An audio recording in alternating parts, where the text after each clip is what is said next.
अब इस वाकये से ये पता चलता है कि चाहे कोई मुल्क चांद पर ही क्यों ना चला जाए, अगर वो सफारती आदाब, आलमी कवानीन, बैनुल-अक़वामी तौर तरीकों से वाकिफ नहीं है तो उसका जो तर्ज अमल है और जो बदमाशी है वो जग हसाई का सबब बनती है। तो इंडियन इंस्टीट्यूट ऑफ टेक्नोलॉजी में दाखिला नहीं मिलता, MIT में मिल जाता है, मैसेच्यूसेट्स इंस्टीट्यूट ऑफ टेक्नोलॉजी, उनका स्टैंडर्ड ये है। इंडिया हर चीज अपने घर में बनाता है, बाहर की कंपनी को कहता है जी कि पहले हमारे नाम से बनेगी चीज जो भी बनेगी। कि हमें जिहाद करने के लिए भी खुराक की तो जरूरत है, तालीम की जरूरत तो है। कि दुनिया में जहां इंडिया होगा हम नहीं होंगे तो फिर इंडिया हर जगह होगा, तो इसका मतलब आप कहीं भी नहीं होंगे। डायलॉग चल रहा है, वहां पे एक कमेटी बनाई गई है जो रिसर्च कर रही है कि खुदा मेल था या फीमेल था। तो this is what their priorities right now. ठीक है, प्राइम मिनिस्टर मोदी जो है वो step by step Muslim world के करीब हो रहा है। खाने को आटा नहीं है, खाने को आटा नहीं। सऊदी अरेबिया इस वक्त खुल गया, सैन में चल चुके हैं, बॉलीवुड के शो हैं, लेकिन आप चाहते हैं जिहाद करना।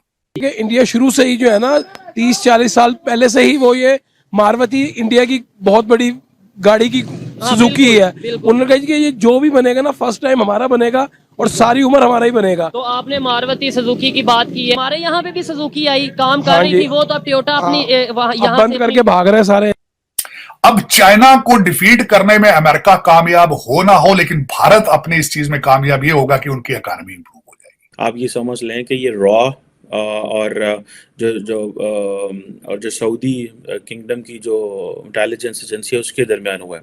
तो जिस कंट्री का हुक्मरान मांगने वाला खुद मांगता होगा तो उसकी वो कंट्री क्या होगी, पहले मुझे ये बताएं। इंडिया तरक्की कर रहा है जनाब, आपका उसका 1 रुपया आपके मेरा ख्याल 2.5-3 रुपए बनते हैं, 3.5-3 रुपए हैं। जय हिंद दोस्तों, जिस तरह से तरार साहब ने कहा कि भारत के बच्चे और भारत बहुत जल्दी अमेरिका में कब्जा कर लेगा, इसका मतलब ये नहीं कि भारत अमेरिका पे अटैक करने वाला है, ऑल दैट।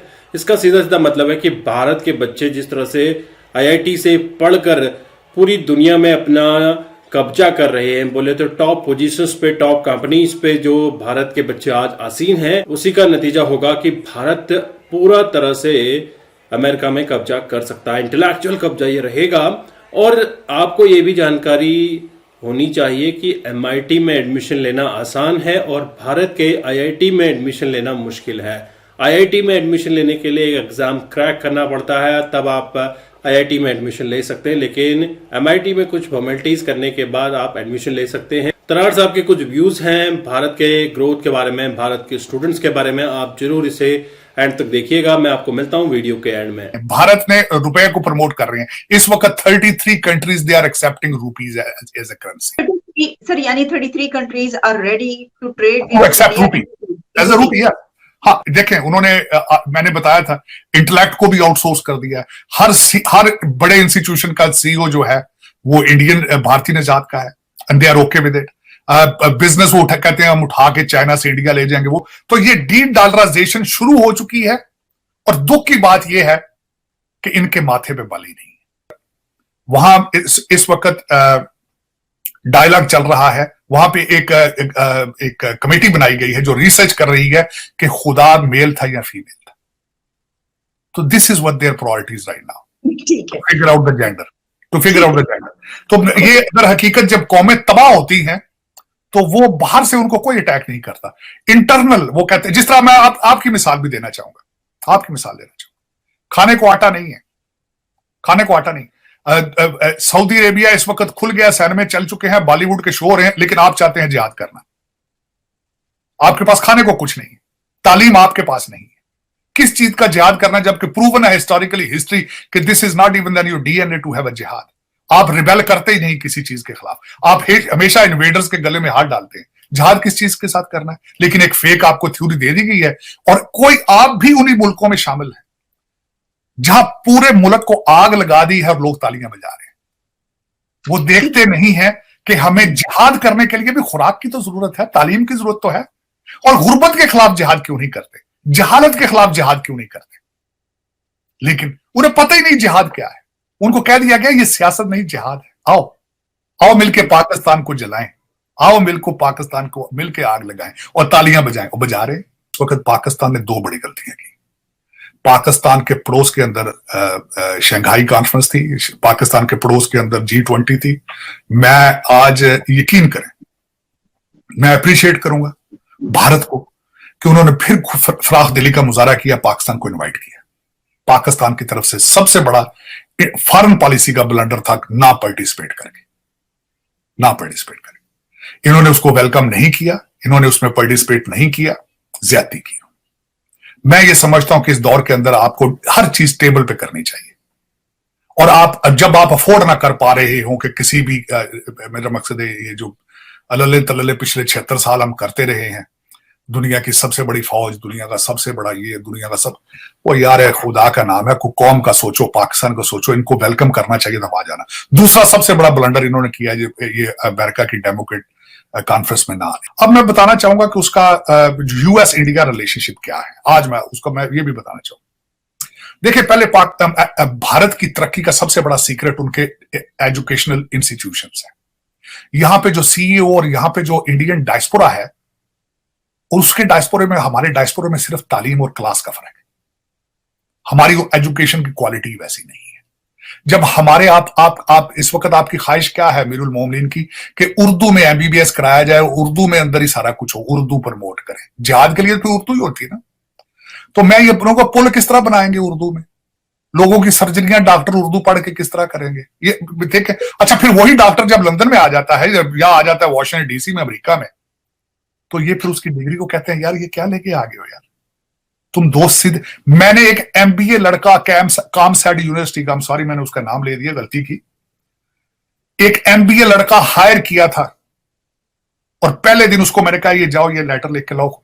यकीन करें वो 2 लफ्ज नहीं लिख सका इंग्लिश के, 2 सेंटेंसेस नहीं लिख सका। एमबीए की डिग्री थी उसके पास पाकिस्तान से, 2 फिक्रे से एक लेटर नहीं लिख सका बंदा।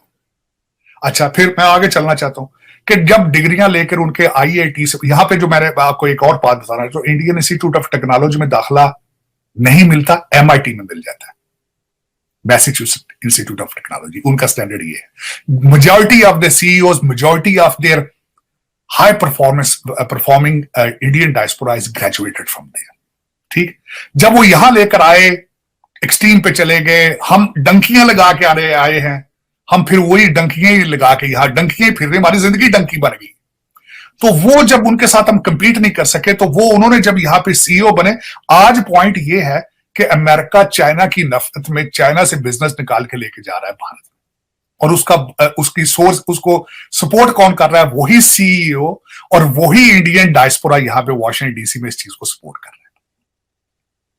अब चाइना को डिफीट करने में अमेरिका कामयाब हो ना हो, लेकिन भारत अपने इस चीज में कामयाब ये होगा कि उनकी इकोनॉमी इंप्रूव हो जाएगी, वो अगले लेवल पर चले जाएंगे, वो रीजनल पावर बन जाएंगे, वो फ्यूचर में सिक्योरिटी काउंसिल में परमानेंट सीट ले लेंगे, वो कई चीजें गेन कर जाएंगे इस अपनी यारी दोस्ती में। बल्कि मैं ये कहता हूं, आपने चाइना की दुश्मनी बेचने की कोशिश करते रहे हैं हमेशा भारत के सामने, चाइना को डराते रहे, देखें हम आपके दोस्त हैं, हमारी मदद करो, देखें हम इंडिया को खड़े हो जाते हैं आगे से। आप उसको पैसे लेते रहे, लंदन में चले गए, जहां चले जाए, पाकिस्तान ना आए, लेकिन अब वो आपकी गेम तो नहीं चल रही ना। इंडिया और जो सऊदी अरब की इंटेलिजेंस एजेंसीज हैं उनके दरमियान एक कोऑपरेशन हुआ है दहशतगर्दी को काउंटर करने का, कॉम्बैट करने का, और टेरर फाइनेंसी को कॉम्बैट करने का। और ये बेसिकली आप ये समझ लें कि ये रॉ और जो सऊदी किंगडम की जो इंटेलिजेंस एजेंसी है उसके दरमियान हुआ है। वैसे अब हमने इससे पहले भी थोड़ा सा बात की थी कि ऐसे लग रहा है कि प्राइम मिनिस्टर मोदी जो है वो step by step Muslim world के करीब हो रहा है। एक तो वो सारी बात है फाइनेंशियली उनके इंटरेस्ट को देख रहे हैं, कारोबार, बिजनेस और चीज़ें, तेल और इस तरह की चीज़ें। दूसरा ये ऑन स्ट्रेटेजिक इश्यूज़ के ऊपर और ये जो ग्लोबली इम्पोर्टेंस के इश्यूज़ हैं उनके ऊपर भी जो है वो करीब हो रहा है। आपको क्या लगता है भाई साहब, पाकिस्तान जिसने मुस्लिम वर्ल्ड को और पर्टिकुलरली सऊदी अरेबिया को इतना ज़्यादा जो है वो जेलसली गार्ड किया और प्रोटेक्ट किया कि उसको इंडिया की हवा ना लगे, आप पाकिस्तान की पोजीशन को कैसे देखते हैं जब इंडिया और सऊदी अरब का जो इंटेलिजेंस एजेंसीज का cooperation on combating terrorism and terror financing है? जी देखें जी, ये बहुत बड़ा एक डिसीजन है जो डायरेक्टली टच करता है पाकिस्तान की कोर पॉलिसी को। स्पेसिफिकली जो कश्मीर इशू को लेके, तो इंडिया और पाकिस्तान के दरमियान जो एक्सचेंज भी हो रहा है गुज़श्ता 20-30 सालों से बिलखुसूस, इसका ताल्लुक बिलाखिर जाके तो जुड़ता तो बहरहाल जो है वो दहशतगर्दी के साथ ही है।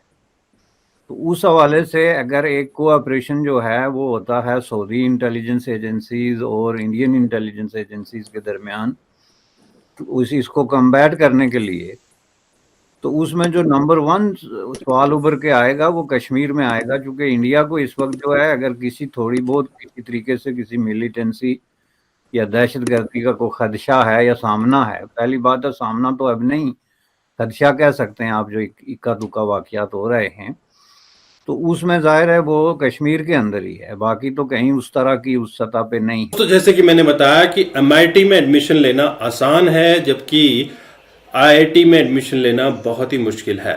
आपको पता होगा अगर आपने IIT की प्रिपरेशन की है। अब बात करते हैं पाकिस्तान की। तो पाकिस्तान के PM खुद मंगतू हैं, बोले तो खुद पाकिस्तान के PM या पाकिस्तान के सियासतदान दूसरे देशों में जाके कटोरा अपना फैला देते हैं, तो पाकिस्तान की अवाम की क्या हाल होंगे। अगर पाकिस्तान ने एजुकेशन पे अभी भी काम नहीं किया तो पाकिस्तान बर्बाद हो सकता है, पूरा तरह से स्टोन एज में जा सकता है। अभी पाकिस्तान में एक बहुत बड़ा डायलॉग चल रहा है, बहुत बड़ी रिसर्च चल रही है कि खुदा मेल था या फीमेल। तो अब खुदा पे रिसर्च चल रही है। इस तरह का अगर रिसर्च जिस कंट्री में होगा तो वहां पे कुछ नहीं हो सकता है। मैं तो यही बोलूंगा कि पाकिस्तान को रिसर्च करनी चाहिए, कम पैसे में चंद्रयान 3 जैसा प्रोजेक्ट कैसे लॉन्च किया जाए, आदित्य L1 जैसा प्रोजेक्ट कैसे लॉन्च किया जाए। पाकिस्तान के पास करंटली ना तो आटा है, ना ही पाकिस्तान के पास टमाटर है, ना तेल है, ना गैस है, और पाकिस्तान के पास ना ही तालीम है। तो पाकिस्तान अभी पैरंग है, कुछ भी नहीं पाकिस्तान के पास है। लेकिन भारत का रुपया 33 कंट्रीज में 33 कंट्रीज में अपना डंका बजा रहा है। 33 कंट्रीज के साथ भारत रुपीज में ट्रेड कर रहा है, और आने वाले समय में ये संख्या आपको बढ़ती हुई नजर आएगी और डॉलर से पूरी तरह से डिपेंडेंसी खत्म होने वाली है। तो पूरी दुनिया को रशिया यूक्रेन के बाद पता चल चुका है कि अब डॉलर से डिपेंडेंसी खत्म होनी चाहिए। भारत ने ऑलरेडी ट्रेड शुरू कर दिए हैं रूपी रूबल में या फिर रूपी दिरहम में, तो लगातार ट्रेड के जो मायने हैं वो भी चेंज हो रहे हैं। लेकिन पाकिस्तान अभी भी कटोरा लेके लाइन में खड़ा है। IMF से कुछ फंडिंग मिलने वाली है, तो इसी के चलते पाकिस्तानी मेन स्ट्रीम मीडिया में आजकल आपको बंदरों की तरह उछल बांट देखने को मिल रही होगी। अगर हम इंटेलिजेंस की बात करें तो पाकिस्तान का इंटेलिजेंस एजेंसी ISI को अभी कोई पूछता नहीं है, हालांकि एक अच्छा इंटेलिजेंस नेटवर्क है इनका। और पाकिस्तान के अलावा सऊदी का intelligence network GID, general intelligence directorate and raw ने मिलकर एक कोलैबोरेशन किया है कि हम आतंकवाद के खिलाफ जीरो टॉलरेंस पॉलिसी रखेंगे। तो अभी सऊदी अरब, जो कि मुस्लिम ममालिक का सरताज कहा जाता है, वह भी आतंकवाद का सफाया करने के लिए भारत के साथ कोलैबोरेट क्यों कर रहा है, क्योंकि उसे पता है अगर उसे सस्टेन करना है, मार्केट में बने रहना है, अपनी कंट्री को बचाए रखना है, तो आतंकवाद का सफाया करना जरूरी है। हालांकि सऊदी अरब ने कतर को भी कई बार आगाह किया है कि आतंकवाद को पनाह देना बंद करो, क्योंकि आपको पता ही है कि आतंकवाद के जितने भी सरताज हैं उनके जो हेड ऑफिसेस हैं वो दोहा कतर में आपको देखने को मिलेगा।